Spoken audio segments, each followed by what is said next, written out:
Muy buenas noches y bienvenidos a Signo Pesos, la economía al alcance de su pantalla. Estos son los temas claves de hoy. La recuperación del petróleo, la cotización mundial del crudo que volvió a ubicarse en niveles cercanos a los $70 por barril y podría llegar mucho más alto, está animando de nuevo las inversiones de las petroleras. Analizaremos este buen momento con el vocero de las compañías de hidrocarburos en nuestro país, con el doctor Francisco Lloreda.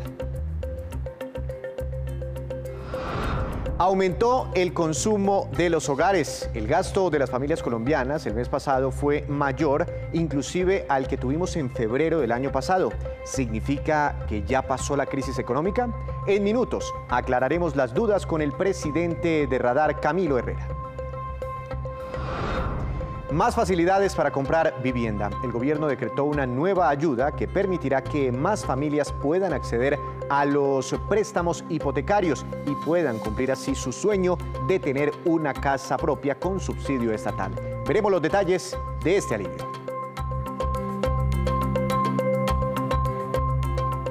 Y comenzamos esta emisión de Signo Pesos hablando de los precios del petróleo que en las últimas semanas han tenido una recuperación en los mercados internacionales. ¿Cómo ayuda esto a la industria petrolera colombiana y a la economía como tal? Para hablar de este tema le doy la bienvenida al doctor Francisco Lloreda, presidente de la Asociación Colombiana del Petróleo. Doctor Lloreda, buenas noches, gracias por estar aquí en Signo Pesos. Buenas noches, Víctor. Es un gusto, como siempre, estar contigo y tan importante audiencia acá. Doctor Lloreda, hace unos meses los más optimistas decían, bueno, el petróleo, que recordemos el año pasado cayó hasta por debajo de los $20, el Brent, el petróleo puede seguir subiendo y podría llegar a $50, pero en ese momento nadie lo veía muy cerca a los $70 como ha ocurrido en los últimos días. El Brent ya ha tocado en varios momentos esa barrera, ese nivel de los $70. ¿Por qué ha subido más de lo que esperaban los mercados? Víctor, por varias razones. La primera, porque desde finales del año pasado, los grandes productores de petróleo tomaron la decisión de mantener el recorte en producción de 7.5 millones de barriles diarios. Esto, pues ellos lo hicieron con el propósito de ayudar a que los precios se recuperaran. Entonces han mantenido esa política. Lo segundo que es muy importante es que el año pasado fue un año muy complicado para la industria y condujo a reducir los inventarios de petróleo derivados del shale en Estados Unidos, es decir, de yacimientos no convencionales. Entonces hay menos inventarios y eso pues el mercado lo registra. Lo tercero, que es lo más importante sin duda alguna, es la recuperación de la economía a nivel mundial y especialmente en los países asiáticos, que es una gran aspiradora de bienes transables, incluido el petróleo. Y lo cuarto que también incide es que hay expectativas en torno a que el gobierno del presidente Biden podría introducir restricciones a la industria petrolera y eso lo que hace es que incrementa los precios. Entonces esas son cuatro de las explicaciones que uno podría creer, pero lo cierto es que pues no esperábamos, o por lo menos nosotros no vimos que los precios pudiesen subir de la manera como están subiendo. A eso es lo que le llaman una sorpresa positiva, ¿no? Los toma por sorpresa, pero por el lado positivo. Pero bueno, $70 parece, y con todos esos temas tan importantes, ¿parece un precio ya razonable o es posible que el petróleo siga subiendo, no sé, superando los 80, los 90? Por ahí vi inclusive expectativas de algunos analistas que decían que podía llegar a los $100 por barril. Dos cosas. Lo primero, yo prefiero que el petróleo se estabilice en un rango en lugar de que continúe subiendo de manera indefinida, porque lo que no quisiera que nos vuelva a pasar es que la especulación con los precios del petróleo nos lleven luego a una burbuja y una caída. Si se terminase situando en torno a los $70 el barril en promedio durante el año, sería extraordinario para Colombia. Y esto porque el año pasado terminamos y proyectábamos, incluso aquí en la asociación, que este podía ser un año con un precio promedio de 45, máximo $50 el barril. Entonces, a partir de ahí todo es ganancia. Y lo cierto es que si se mantiene en un rango incluso de $70 el barril, pues eso pues sería además una gran noticia para, yo creo que para el ministro de Hacienda. Sí, sí, sí. Allá están celebrando, están destapando la botella de vino, pues porque el país también necesita mucha plata, ¿no? Y aquí como que se aparece la Virgen de manera sorpresiva. De hecho, el gobierno estaba pensando o calculando sus metas económicas para este año, pensando en un petróleo en $53. Esa diferencial, si se llega a mantener por encima de los $70, ¿qué tanto impacta la economía? ¿Qué tanto podrían subir los ingresos, las regalías? ¿Qué impacto económico habría sobre el país? Más o menos por cada dólar adicional, si ese dólar se sostiene durante el año, son alrededor de 350.000 millones de pesos para las arcas nacionales. Entonces podríamos estar hablando de unos 5 billones de pesos aproximadamente, lo cual pues cae como anillo al dedo más en momentos en que el país está eh, introduciéndose en una discusión de reforma tributaria, porque además del ministro de Hacienda, siempre he creído que los grandes beneficiados cuando los precios del petróleo suben somos todos los colombianos. Y somos todos los colombianos no solo porque hay mayores recursos para inversión, hay mayores recursos de regalías que se invierten, sino también porque nos meten menos la mano al bolsillo, porque lo que esta industria no le aporte al país a nivel al fisco, pues la verdad es que pues, lo terminamos pagando los colombianos a través de impuestos. Cuando yo digo se aparece la Virgen, eso en plata blanca es, nos aparecen 5 billones de pesos que no teníamos en el radar como país. Sin duda alguna, esto a partir pues de un marco fiscal de mediano plazo sobre $53 o algo, pero lo cierto es que si vamos a noviembre del año pasado, cuando estábamos todos vislumbrando este año precios de 45, $50 el barril, 53 como lo está diciendo Víctor, pues lo cierto es que si logramos un promedio de más de $70 a $80, pues eso es que se nos aparezca la Virgen sin duda alguna, y eso es, y más para un momento donde el país necesita recursos para impulsar la reactivación, recursos para invertir, y donde lo que menos queremos los colombianos es llenar esos huecos a punta de impuestos. Claro, IVA, la canasta familiar, en fin. Doctor Lloreda, eso respecto al gobierno nacional, pero ustedes que habían calculado petróleo a $50 como máximo, recuerdo que habían anunciado unas inversiones, ¿no? Las empresas petroleras. Con este nuevo margen, ya petróleo a $70, ¿se van a animar a invertir más de lo que habían calculado? Ojalá, porque las empresas programaron alrededor de $2.000 millones de inversión para este año, pero también estaban contemplando que iban a mantener la producción del año pasado, que fue de 780.000 barriles en promedio, que es una producción baja comparada con la de tuvimos hace unos años, que estuvimos por encima del millón de barriles. Entonces uno esperaría que si los precios empiezan a estabilizarse en un rango como el que estamos viendo, seguramente empresas van a destinar mayores recursos no solo para la actividad exploratoria, sino en pozos de desarrollo de producción. Y eso podría terminar impulsando la producción hacia arriba. Ojalá sea así porque el país lo necesita, no solo necesita ese crudo, necesita las divisas del mismo, necesita esa plata, esa es la realidad. Claro que sí. Doctor Lloreda, aprovecho estos minutos finales y aprovecho que usted nos está acompañando esta noche en Signo Pesos para preguntarle sobre una eventual decisión que tomaría el Consejo de Estado. Estábamos muy pendientes de esa decisión hoy, aparentemente no alcanzó a tomarla y tiene que ver con un marco regulatorio sobre el fracking en Colombia. ¿Se podrían caer los pilotos en los que hemos avanzado tanto? Todavía no estamos sacando hidrocarburos con fracking, pero sí ya hay un marco regulatorio muy avanzado en Colombia. ¿Eso se podría ir a la caneca si el Consejo de Estado toma una decisión respecto a unos decretos que viene analizando? Yo no creo, y esperaría que no, porque el mismo Consejo de Estado le dio vía libre a los proyectos pilotos de investigación.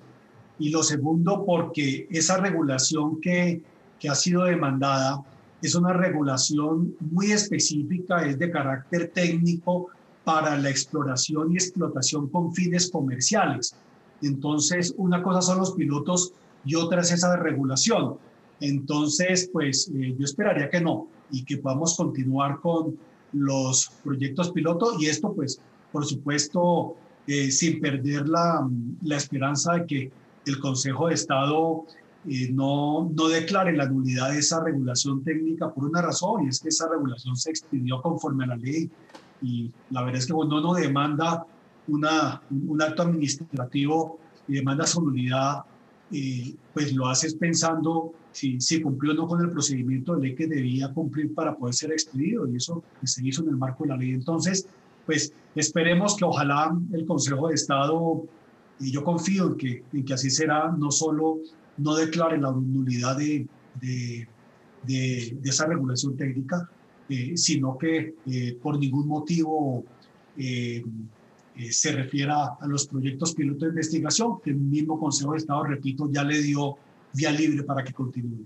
¿Pero ustedes en la industria están preocupados por esta eventual decisión o simplemente ya creen que tiene que ver con un tema muy distinto a los pilotos, sino a un tema relacionado más con el fracking comercial sobre el cual todavía no se ha construido un marco regulatorio? Yo confío en que la sala del Consejo de Estado va a, repito, a permitir que continúen los proyectos piloto, porque eso sería el malo consecuente con lo que ya ha dicho el Consejo de Estado. Y lo segundo, pues, ojalá sea una decisión incluso favorable a esa regulación técnica sin perjuicio de que pueda mejorarse. Si no, pues correspondería al Ministerio de Minas y Energía pues expedir una nueva regulación técnica, pero, repito, esta es para una exploración y explotación con fines comerciales. Con fines comerciales, de momento Colombia trabaja en los pilotos que tienen fines científicos, según lo que nos han explicado desde la industria y desde el gobierno nacional. Doctor Lloreda, muchas gracias por estos minutos. Seguiremos hablando aquí en Signo Pesos. Muchas gracias, Víctor. Buena noticia entonces para la economía, tener el petróleo muy cerca de los $70 por barril. Ahora vamos con esta que es la cifra económica del día, también muy preocupante, 79,3%, porque corresponde al nivel de deuda en América Latina como región en el año 2020 como proporción del Producto Interno Bruto. Según la CEPAL, que entregó este dato, el incremento es preocupante, pues un año atrás estaba en 68,9%, subió más de 10 puntos porcentuales. Así las cosas, dice la CEPAL, América Latina es la región más endeudada del mundo. La pandemia nos ha dejado, sin dudas, muchas complicaciones, entre ellas un alto endeudamiento, y seguramente muchos países, así como Colombia, tendrán que hacer reformas tributarias. Y los comerciantes del país, muchos de los cuales importan prendas de vestir, criticaron al gobierno por un proyecto de decreto que aumentará el arancel para la entrada de confecciones. Dicen que el precio final de esos productos podría incrementarse hasta en un 25%. En los aranceles a la importación de prendas de vestir traerá como consecuencia inmediata el incremento de precios que van a afectar a los consumidores, al bolsillo de los colombianos. Incremento de precios que hemos estimado en promedio en un 25%. Muchas de las prendas de vestir que se importan en Colombia no se producen en el país, por lo tanto es necesario traerlas. Son demandadas por los consumidores y se van a ver afectados en este incremento de precios. FENALTO considera que no es oportuno, es muy preocupante y no es el momento de establecer aranceles a productos importados en medio de una recuperación económica que comienza a vivir el país. Hacemos una breve pausa, pero cuando regresemos, espere. Nuevas tecnologías que llegan al mercado cafetero colombiano en segundos en La Movida Empresarial con Juan Fernández. Regresamos a Signo Pesos. La compañía Radar, que hace estudios de consumo, acaba de publicar su informe del gasto de los hogares colombianos correspondiente al pasado mes de febrero. Por eso hemos invitado esta noche a Signo Pesos al doctor Camilo Herrera, presidente de esta firma de Radar. Doctor Herrera, buenas noches, bienvenido a Signo Pesos nuevamente. ¿Cómo ha estado? Muy bien, afortunadamente trayendo buenas noticias sobre la dinámica del gasto de los hogares esta vez. ¿Por qué son buenas noticias? ¿Cuánto gastamos los colombianos en febrero en nuestro diario vivir? ¿Y qué podemos concluir si comparamos esa cifra con febrero del año pasado, además año o mes en el que no había llegado la pandemia?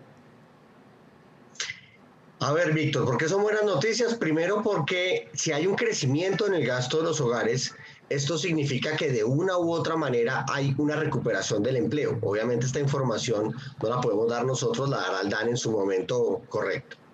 Lo segundo, estamos viendo un crecimiento en términos reales, es decir, en cantidad de productos y servicios que compran los hogares del 1,27% frente a febrero del año pasado. Y como tú bien lo dices, febrero pues el año pasado es un mes que no entra dentro de la dinámica de los aislamientos y aunque sí de la incertidumbre por la enfermedad. En este sentido, también hay otra cosa que es importante y cabe resaltar y que a uno se le olvida. El año pasado, febrero, tenía un día de más. Y un día en el mercado es una cosa muy importante porque implica dinámicas de gasto, de producción y de ingreso. Entonces, que febrero crezca frente a febrero del año pasado es una buena noticia y ese gasto que tuvieron los hogares durante ese mes llegó al nivel de 63,3 billones de pesos, lo cual obviamente es una cifra gigantesca, difícil de entender para una persona. Entonces, cuando uno ve esta dinámica del mercado, se pregunta, ok, ¿de dónde salió el dinero? Primero, obviamente, de un aumento en el tema de los ocupados en Colombia. Segundo, un aumento de los salarios por los ajustes que se dieron. Y tercero, porque por primera vez en muchos meses se da un crecimiento de la colocación crediticia en el país. Si bien el crecimiento es muy pequeño, es del 0,8%, es decir, un 1%, ya que estemos viendo un crecimiento efectivo de la colocación crediticia, obviamente es un mensaje muy importante de que los hogares están tomando decisiones de inversión y que la dinámica del comercio comienza a restablecerse ante los cambios que estamos teniendo en nuestros hogares. Entonces queda claro que ya estamos gastando un poco más que la prepandemia, ¿no? Por decirlo de alguna forma, pero también ya estamos pidiendo un poco más de créditos que los momentos previos a la llegada del coronavirus a nuestro país, es decir, ¿se ha normalizado el consumo y también el crédito en Colombia?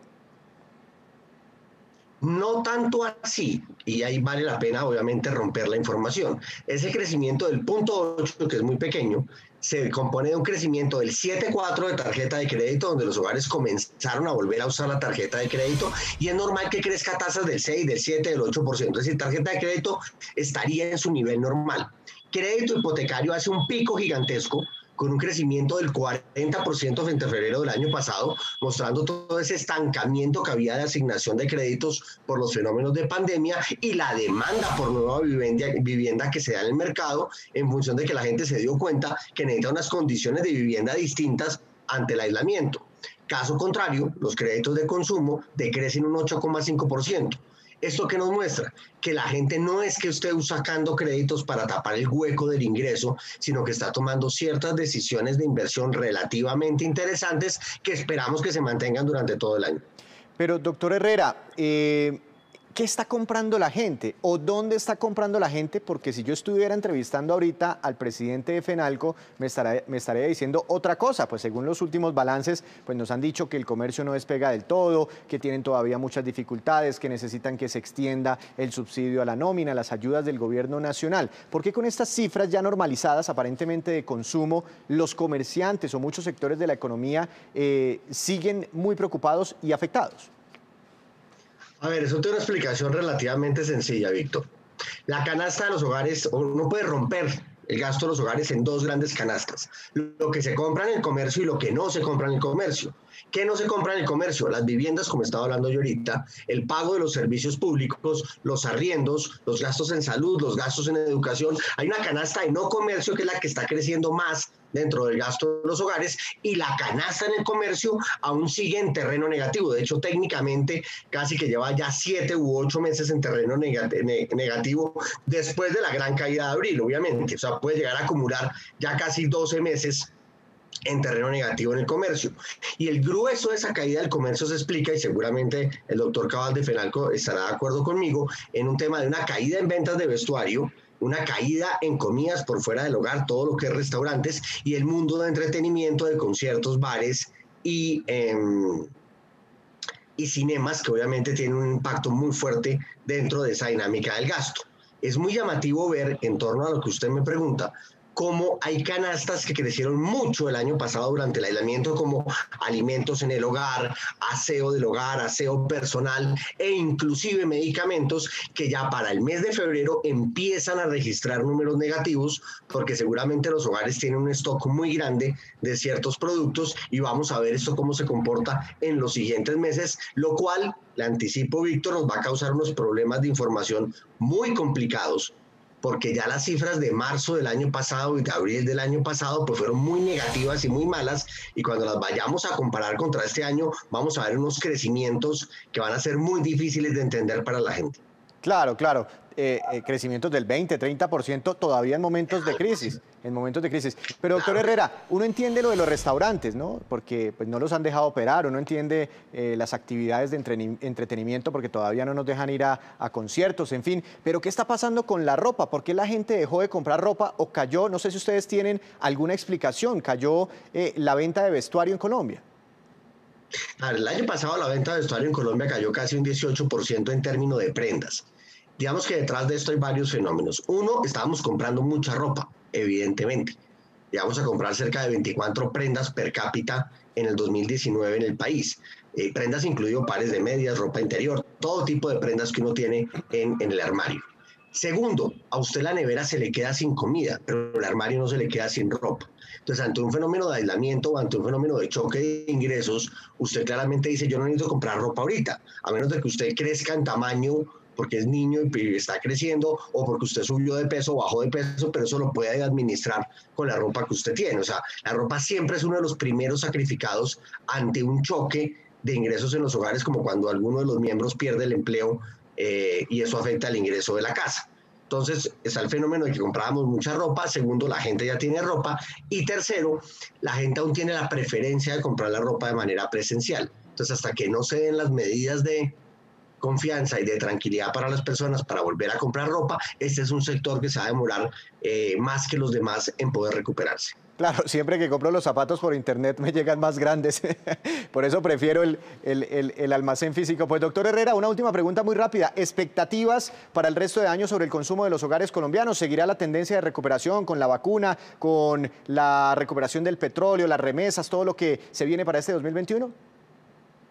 Nosotros creemos que sí, estamos esperando un crecimiento del gasto cercano al 4, 5 o 5% frente al año pasado, lo cual no nos recuperan los niveles de gasto del 2019. O sea, una cosa es que nos reactivamos y crecemos, pero para volver a los niveles de gasto del 2019 vamos a necesitar un año más. O sea, la caída que tuvimos el año pasado hay que entender que fue muy grande. Y inclusive en el informe que presentamos, digamos que es un poco engorroso presentarlo en este momento, lo hicimos en un análisis por departamento, de manera puntual, donde nos damos cuenta que hay departamentos que van a liderar ese crecimiento del gasto de los hogares, como Guaviare, Caquetá, Tolima, Boyacá y Quindío, y hay departamentos que van a estar un poco fríos, como Bichada, Guainía, Cesar, La Guajira, Casanare e inclusive Cundinamarca. Entonces, una cosa que es muy importante, y seguramente la audiencia me entiende, hablar de Colombia es un poco complejo. Que Colombia es un rompecabezas de una cantidad de ciudades, de personas, de formas de pensar y de preferencias, que sin duda el gran número de un crecimiento del 4 o 5 no va a reflejar a todas las personas ni a todas las regiones. Doctor Herrera, como siempre, muy interesantes todas las cifras, las explicaciones de Radar. Que tenga una feliz noche. Muchísimas gracias, Víctor. Entonces, dos buenas noticias, se recupera el petróleo, también el consumo de los hogares colombianos. En más información, el gobierno amplió, y esta es una buena noticia para muchos colombianos, porque amplió el porcentaje de los ingresos de una familia de escasos recursos que puedan destinar para pagar la cuota mensual de un crédito hipotecario. La norma facilita el acceso a los créditos de vivienda que, junto con los subsidios generalmente entregados por el gobierno, convertirán en realidad el sueño de tener vivienda propia para muchos colombianos. Este decreto nos permite que más familias puedan comprar una vivienda propia y que más familias puedan acceder a los subsidios del gobierno nacional. Antes, una familia que ganaba 1 millón de pesos y que viene pagando 400, 500 mil pesos por un arriendo, iba a una sala de ventas, decía cuánto tiene que pagar de cuota por un crédito hipotecario y le decían 350 mil pesos. La familia pagaría menos de la cuota por lo que viene pagando de arriendo, pero esta transacción no se podía dar. ¿Por qué? Porque había un límite a lo máximo que se podía pagar de cuota, que era el 30%. modificamos esta restricción hacia el 40%. Lo cual en este ejemplo haría que la familia, pagando una cuota de 350.000 pesos, pueda comprar su vivienda, pueda aprovechar los subsidios del gobierno nacional. Esta es una medida más para hacer que las familias sigan comprando vivienda con menos de lo que vienen pagando de arriendo y puedan cumplir el sueño de ser propietarios.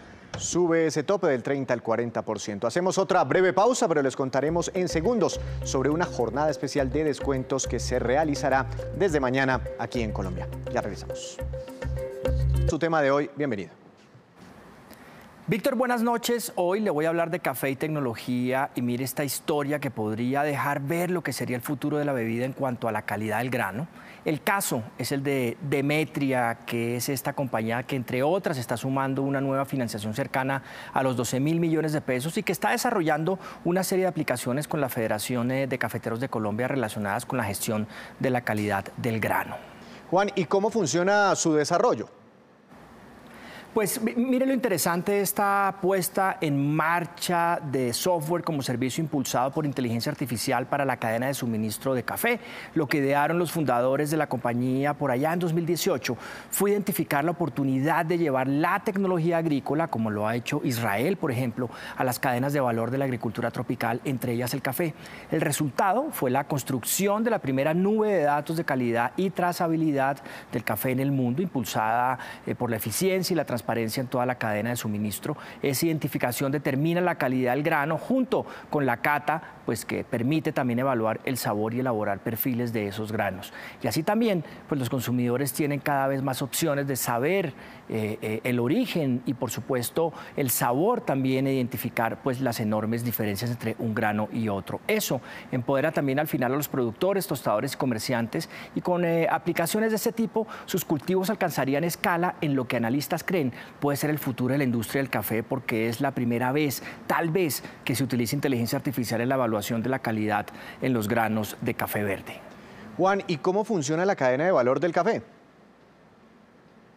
Víctor, la industria del café, para entender, se basa en una cadena de valor muy compleja que comienza con más de 10 o 12 millones de pequeños agricultores y que requiere hasta 10 cambios de manos de la granja a la mesa. Y ahora lo que se ofrece es que la aplicación o aplicaciones de este tipo en teléfonos inteligentes en manos de cultivadores pues se conecten a la nube, se establezcan parámetros de calidad y también de trazabilidad. Todo esto al final les ha permitido pues trabajar con la Federación Nacional de Cafeteros para desarrollar una serie de aplicaciones que ayuden a los agricultores y sus puntos también de transacción en la cadena de suministro a controlar y rastrear la calidad del grano y ponerle pues precio en consecuencia. Y esta pues es, Víctor, la movida de hoy sobre tecnología y café y este caso de trazabilidad que propone Demetria. Juan, muchas gracias. Nos vemos mañana con más movidas empresariales. Ahora vamos con estos que son los indicadores económicos que usted siempre debe conocer antes de irse a dormir. Tasa representativa del mercado para mañana, 3.534 pesos con 62 centavos, cayó 27 pesos con 29 centavos.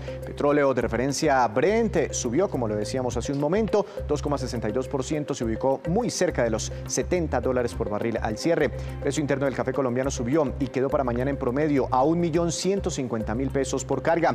El índice Colcap de la Bolsa de Valores de Colombia también subió, jornada positiva, 0,21%, la acción más valorizada. Construcciones El Cóndor, que tuvo una ganancia de 4,75%, y la acción que más cayó fue ETB, esta tuvo un retroceso de 2,20%. Pero antes de despedirnos, los dejo con el siguiente dato. El Ministerio de Comercio anunció la tercera versión del Gran Finde, que muchos de ustedes ya conocen. Se trata de un fin de semana especial a nivel comercial que busca impulsar las ventas del sector turístico en el país. Irá desde las 0 horas de mañana viernes 12 de marzo hasta la medianoche del próximo domingo. Hay que aprovechar. Son más de 1.000 establecimientos que participarán con grandes descuentos y ofertas muy, pero muy atractivas. En categorías, por ejemplo, como los hoteles, pasajes aéreos, restaurantes, planes turísticos, entre otros. Más detalles en la página www.granfinde.com. Así terminamos por hoy, pero los esperamos mañana con una nueva emisión y con toda la información económica que usted siempre necesita saber. Recuerde, esto es Signo Pesos, la economía al alcance de su pantalla. Que tenga una feliz noche.